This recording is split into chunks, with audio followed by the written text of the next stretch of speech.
We are now in week 2 of the jury selection process for the 3 men accused of killing Ahmaud Arbery.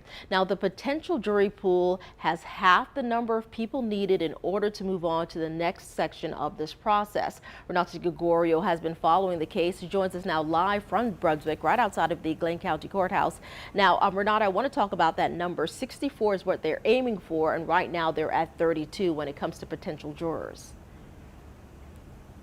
Yeah, Keitha, so they are halfway there. And remember, they have to choose out of those 64, right now they have 32. They have to choose 12, and then they also have to have 4 alternates to serve on the jury. And it could still take a while before we get the rest of those 32, because right here they're saying it could take until next Wednesday.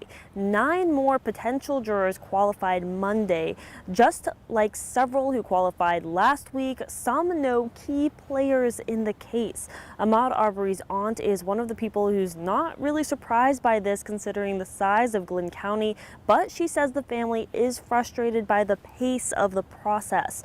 One of the potential jurors selected Monday said he took part in the I Run with Maude campaign and said the family deserves closure.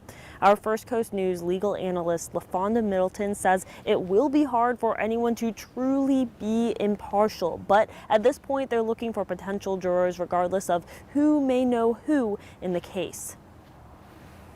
A change of venue has not been requested by either side.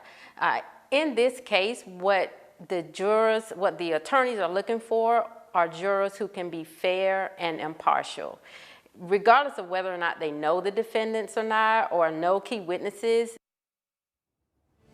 Also on Monday, defense attorney Kevin Goff complained that Arbery's father, Marcus Arbery Sr., nodded at a juror when he came into the courtroom. We're going to talk about that coming up in the next half hour.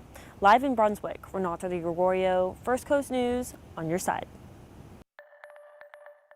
Thanks for that, Renata. And ahead of the trial, the Confederate statue in Brunswick has been wrapped up in sheets of heavy plastic. Now, city officials tell us that's to protect the statue from possible vandalism. It is slated to be removed and relocated. It was previously vandalized with spray paint.